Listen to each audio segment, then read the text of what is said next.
Hi everyone, looking forward to connecting and talking about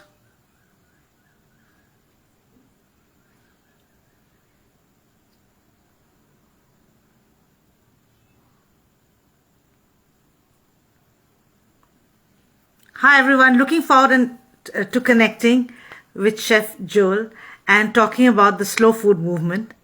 And thank you for joining us today. Looking forward to a good chat. I hope everybody's been well and staying safe, keeping your sanity, and hopefully you spend some time of the day doing something for yourself. I find that is keeping my sanity.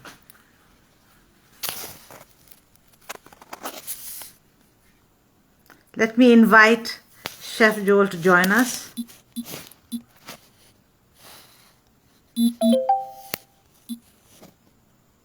Invited. So he should be joining us soon. I have sent him an invite. Hi, Joel. Hi, Chef. Hello, Hello. How are you doing? I'm good. Very well. Yeah. So, okay. See, when I first heard about the slow food movement, I mistook it Mm-hmm. for slow cooking. Yes, And then I read up about it. And I realized that it originated in Italy in the yes. 1980s. Yeah. 1968. 1968. Okay. And it was there to revive and protect not just cooking traditions, but how food is grown, how food is produced. Yes. So that was nice. It was really interesting to know that. Yeah. Can you please tell us a little bit more about the slow food movement? So basically, the principle of slow food was started in 1968 by Carlo Petrini in Italy, in a place called Bra. And then the movement started because of the introduction of lots of fast food happening around. And then they wanted to safeguard the tradition, the practices, the knowledge of old age traditions of cooking and all those stuff. So the for the revival of all those things, the slow food was taken into a factor. And then the basic principle of slow food is good, clean, and fair. So good revolves around a good flavor and aroma, recognizable, and to educate, and also a uh, well-trained senses. And Interesting. it also revolves around the materials, the production method, how the farmers are growing, what are the practices, whether they are following good practices for cultivations, and all those things. So that is the aspects of good. Then comes the clean aspects, which is environment has to be respected, and sustainable practices of farming, animal husbandry, processing, marketing, and consumption should be taken into serious consideration. And also, it depends on the chains, the consumptions that are included, and also protecting the ecosystem and the biodiversity. So that is the principle of the clean. Then we have the fair of the slow food movement, which is the three most important principles of the slow food, which is good, clean, and fair.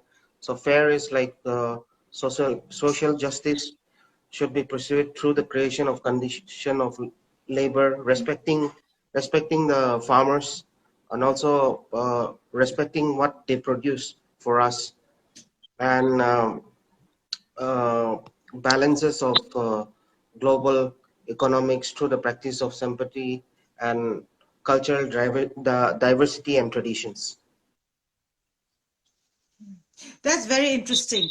For me, one thing that I found very interesting when I was reading up is getting back to indigenous seeds, because Yes, there's been so much of the pollination and hybrid seeds, that it was really interesting to know that. And I had a Yes. chat with somebody in Bangalore on how, Mm-hmm. on the indigenous seeds. So it's very interesting to know that it's the whole chain from seed onwards till it comes to the plate. Yeah. Yes. So it's I'm very interested by this, and I and we I actually want to trade places with you on that when you actually get to train communities tell us a little bit about your community center in Nagaland where you are doing a slow food. So I came to know slow food in the year 2013, and then I got involved with NESFAS. So NESFAS is basically a non-profit organization, and they are based in Shillong. NESFAS full form is Northeast Slow Food Agrobiodiversity Society. So they have their office in uh, Laimukra. So I got introduced to slow food in the year 2013, and then uh, in getting involved with them, I got an opportunity to go to Italy thrice. So the biennial conference of the slow food movement, which is called Salone del Gusto, happens every 2 years. But due to the pandemic thing and everything, it's been stopped now, and only virtual classes, virtual online classes, and everything is being taken place. But being associated with them, I was involved with them. Then, through a friend of mine, I was able to uh, pitch in the idea of, because since Nagaland was a not just Nagaland but Northeast as a whole is a hotspot, biodiversity hotspot, and with the flora and fauna that we have in Northeast, I thought like let if we can get the slow food concept here also, then it will safeguard the seed, the cooking, the practices, the traditions, the cultures, and everything. So 2018, we were the first slow food community in whole of India to be associated with slow food. That's how slow food community in Nagaland for biodiversity and heritage preservation was born in 2018. And since then, we have done some projects where we have done slow food earth market, where we provide an opportunity for the farmers and the producers by creating an event for them for 2 days, where they bring in their produce, they sell it.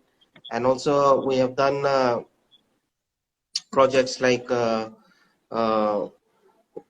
we have done a model village garden in a village called Gatashi, which is 5 hours from Dimapur. And in there, what we have done is we have the land that we had. It was previously they used to do a lot of jhum cultivation. So jhum cultivation is basically slash and burn technique, where Yes, so uh, done. Huh. yes, slash and burn The technique. bottom, So where they clear the forest and they do the thing. yes, They so clear the forest for that was cultivation. yes, so that was being implemented in the village. So as a slow food, and as we wanted to safeguard the seeds that you were telling about, and so we thought of that, and then we got luckily we got a land over there from one uncle. So and he's also the founding member of Slow Food community Nagaland. So we have a team member of at the moment we have like 23 team in Slow Food community Nagaland, and then we decided to do a model village garden where we have constructed a traditional kitchen in the middle of the community garden. If in the near future you would like to see the pictures, I can send send it, and Yes. people can have a But look at we that can, yeah, we also. can share it on we can share it on Instagram so that everybody can see Yes. that. That'd be Yes, very so nice. And we can share that. yeah, and I know that we have talked about this before, and I'm looking forward to going to. Do you pronounce it as Gatachi? Gatashi. Uh, Gatashi. I'm trying. I'm Gatashi. looking forward to visiting there and spending Yes. time doing the. Okay, now moving next. What is? How did you get into food? Mm, I read in an food. article that a friend of mine wrote, Kaveri wrote about you, and she Yes, did mention that you wandered into a kitchen, and that's how you got yes, started. yes. So basically, I was told that during my early days, even when I was 5 years or maybe when I was 6 years old, uh, my my mom and dad used to take me to Guwahati, and there when they take me to the hotels and all, I would be lost in from the room, and they would find me in the kitchen. So I think I had a very deep connection with kitchen from a very young age. And then even when people come at home, I would uh, and at that time I was 6 or 7 years old. I would take tray and serve them tea, serve them biscuits and all those stuff. So I think I was meant to be in the kitchen always. So that's how it got about it. So, yeah. Okay. I mean, my friends all in Nagaland have beautiful big kitchens, And what is interesting is that you'll always have a modern kitchen and a traditional kitchen, Yes, combined together. I find that very interesting, and I hope to have one like that myself. Yeah, definitely. because there's some flavors of a traditional kitchen, the smoking especially. Yes, And sometimes the way it's cooked, certain vegetables are cooked or meat is cured, has a flavor that's kind of missing from from a regular cooking range. yes. So even now, like in the present generation that we live, we are so accustomed to gas and Mm, burners and everything. But then traditional cooking is something which the flavor profile, like even if you cook a simple boiled chicken or simple boiled vegetables, the one that you cooked in the fire and the one that you cook in the gas is totally different. I see. Yeah. So, okay, the next question. What are the key ingredients of Naga cooking? And Naga, are we Uh, talking about Angami, or is it, are you going to tell us about Angami food, or are you going to tell us about, is it general to all the it's all tribes? general because Nagaland has got like 16 major tribes, and then Mm, we have another 56 to 57 minor tribes. So mm, each and every tribe, they have their own story to tell when it comes to food.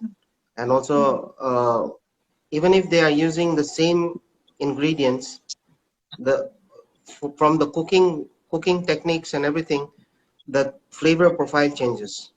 So mm, if, for example, if you are using an angami akuni and you are mm, using a sema akuni and you cook the same dish, the mm. flavor profile will be different.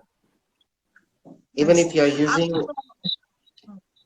Just yes, 1 minute. Akuni is fermented soya beans. fermented soya bean, yes, I just wanted the guests to know, because they think that we use it so often that you forget that there are people who are not used yes. to it.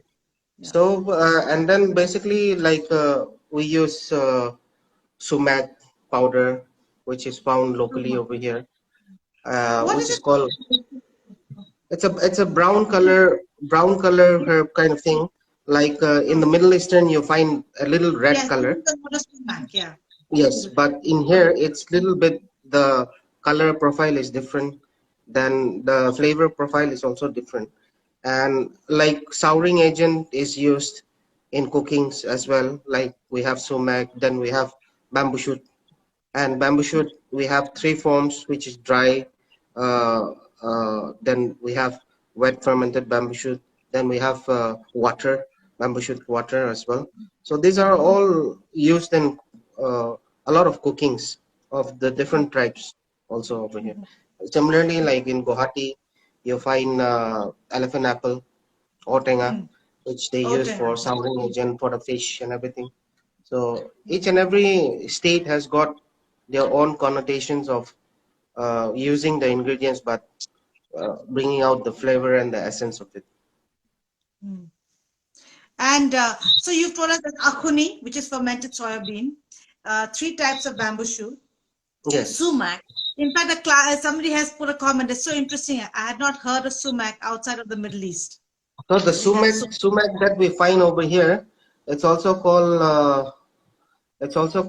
Chinese sumac, which is found over here, which is a little brown in color. And then in the olden days, like when in the villages, when the children they don't have sweets, they would mix that with sugar and then make it wet and then make a ball out of it, and then they would make candy. and then they suck it. No, Yes, yes. yeah, I've had many of those. Yeah. Mhm. So somebody else also said that that ginger and garlic, ginger and garlic. I would say even chilies are quite common Yes, so in the ginger and garlic that we have over here, even the one that you find in the market, which is commercially available, and the one that we find over here, it's very medicinal. So even the ginger has got much pungency to it, comparing to the other ginger that you get in the market, and also even the local garlic that you find over here, it's got a different flavor profile to it. When you cook dish with the garlic that we find locally over here, is totally different. I see. Is the ginger similar to the Thai ginger? Ginger, no, it's totally different. Okay, because that ginger is very aromatic. I think Yes, even your ginger is reddish, right? It's a little bit more reddish. it's a little it's a little darkish in color, Yeah, more darkish in darkish color. in color. Yeah, then color, huh? Yeah. And the garlic is it a large pod or a small pod? It's a very small pot, but it's got quite a quite A an lot of flavor. aroma to it. Yes. Okay. Yeah. And what other things? What about chilies? Is chilies common in all the Chilies, dishes? yes, like even the king chili, we have specific regions in Nagaland where king chili we find all over Assam, all over Nagaland also. But then the king chili in certain parts of the state of districts of Nagaland, they are more spicy than others. Even if because of the soil condition, because of the climatic condition also, it has a very big factor in the cultivations of chilies and all the vegetables that are found. Okay. So somebody's put a comment. Is this the hill variety mentioned ginger and garlic? The mention that Joel has mentioned is it found in Nagaland? Is it found anywhere else in the Northeast, Joel? The ginger and garlic? Uh, the garlic and the ginger I haven't found in any other places at the Yeah. moment. Okay, apart from Nagaland. Yes. And what is the is there does do you all use one particular type of rice or different types of rice is used? So coming to rice, rice is something which since 90%, I would say 90% of the consumption is intake is rice in whole Northeast, Northeast, because yes. we don't prefer much of roti or breads and all the stuff. But Yeah. There's rice, mostly wheat used. yes. But the variety of rice that we have over here is very surprising, because when we went first to the community village in Gathashi, the self-help group that had cooked for us for the evening, they spread out like nine varieties of different varieties of rice for us.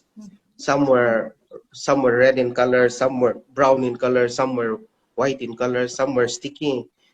So we were presented with nine variety of rice, and then we were quite shocked, because we always think like rice is something which most of us think basmati or any other normal rice would do. But then Yeah. the local rice that we find in whole of Northeast, I think there is so much of variety, and Yeah. also there is so much of potential for the rice, but it's just that a lot of people don't know about it. And also we we went there and we were quite surprised that we were offered a tea, and then when we asked what was the tea made out of? And then the villagers said to us like, this tea is made out of rice. So it's a That's special interesting. kind of it's a special kind of rice which is meant only for drinking tea and not for cooking. Okay. All right. What's the name of that rice? We haven't. It's in a local dialect that they have, but Okay. as a slow food and as a revival of seeds and uh, Mm, all these things, we are trying to revive the mm, practices of growing that rice also. And in the mm, community garden that we have done, we are also doing implementation of teaching the farmers about vermicomposting, then mhm. permaculture, then cross Okay. pollinations. So all those things are taking into place, and also what the word that you mentioned, seeds. Seeds are Mm, something which are very important. If we don't mm, have good seeds, then mm. it's like our lineages. So we are Yeah, also very trying to interesting. do. We are also trying to revive by doing seed banks, then exchanging seeds with neighboring villages, and uh, trying to grow them in different parts of the land also. That's interesting. A seed bank is interesting, and it's a good way to, exchange ideas and communicate, and that's nice. That's a nice concept. Yes, Yeah. So, and I believe like yes, yes. no, sorry, did you have anything to say? Huh. So I was going through your Instagram and your website also, the Curtain Call Adventures. So you do a lot of tours and everything, which revolves around traditions, which revolves around all those things. So it's a Yeah. great way of connecting with the farmers, with the villagers also. So Rangers, it's yes. quite So a that's the commendable. reason, yeah, that was one reason of my starting Curtain Call Adventures is to preserve tradition because I grew up in that world and I love it. And I Yes, want people to see that. I think we have a lot to offer. And yes, also that local community should benefit, yes, you know. It's just not just a big otherwise what happens in the northeast is people just come to Kaziranga, Guwahati, Shillong. Maybe Hornbill time they'll come to, Kohima, and yes. that's about it. You know, so it's going beyond that. Yeah, that thing. So, in your restaurant, when I mentioned that I was going to be interviewing you, and everybody, all my friends in Dimapur were like, "Oh, you're going to do," and then I have some friends in Kohima also who were like, "Oh, very good," and everybody kept mentioning different dishes. And Mm-hmm. one of the things that everybody agreed when I talked to them is that it's your personal touch, is that you've taken a lot of Western cuisine, which is not new to you because you started your career in the Marriott, right? In Regency Park, Yes, yes, in London, yeah. So, Western cuisine is easy for you. And that is a twist that you've added. You've taken yes, certain local ingredients and you put. Because I was looking at a cheesecake that somebody mentioned that you made with black rice. yes. So that's very So, interesting. What other dishes have you done that way? Just give us name a few so that you've. we have done dishes like I try to incorporate our local flavors into it, and Mhm, just whether it's going to work out or not, it's all a trial mhm, and error kind of thing. But once it works out, then it works out very good. So like we whatever knowledge we have got from outside, we try to incorporate that, but also try to use our ingredients, but not trying to lose the flavors and the tradition and the story behind how we want to do it. So we have done dishes like chicken, which we have stuffed with local flavors into it, and then make a roulade. Then we have done uh, like we use squash, for example. mhm. Squash is Okay. something which is abundantly found in Nagaland, but Mhm. normally we call it gahuri dana, which is pig's food. But Yeah, pigs. yes, in villages and all. But we have made a cake out of that and salads with Mm, uh, squash salad and all those stuff. So just and also cook when cooking, like even the cuts of the mm, vegetables, shapes of the vegetables, and also the ingredients that you mix with it plays a very important role. Yes, it does. That it does, yeah. I was very impressed, because in your salad photo that you shared, you had used not just the pea, but even the shell of the pea. I thought it was very Yes, interesting in yes. your thing, We always salad. tend to throw that away, but Yeah. if it's tender piece, then the Huh. skin can be removed, and then it's also got a lot of protein. It's also got a lot of nutritional values when you add into salads or anything like that. So Yeah. yes, Okay. Thanks so much, Joel, for talking to us. Just a last question before we wind up. What is your yes. favorite dish? My favorite dish, like I mentioned, akuni is something which I've grown up eating since my Huh? childhood, and even Huh. now, even if I cook fancy food, I would Mm-hmm. rather prefer akuni over anything.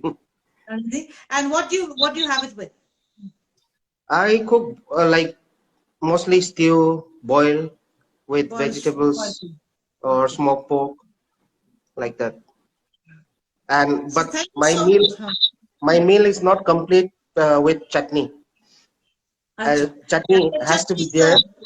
it's It's a a very very Indian quintessential. Yes. yeah, on that part. That's nice. Thank you so much for talking to me. Yeah, Thank you I'm very looking much. forward to I'm looking forward for the lockdown to be over and for Yes, my next meal in your restaurant. Yeah. And also, definitely. this time we had talked about doing cooking classes. So, Yes, for guests and to understand the slow food movement. That will be very yes, interesting. And I definitely. hope we'll be able to do lots more of that. Yeah. Yep, Bye, Joel. Thanks so definitely. much for talking to us. Take care. Yeah. Bye. Yeah. Bye. Bye, everybody. Thank you for joining us today. It was very nice. Thank you.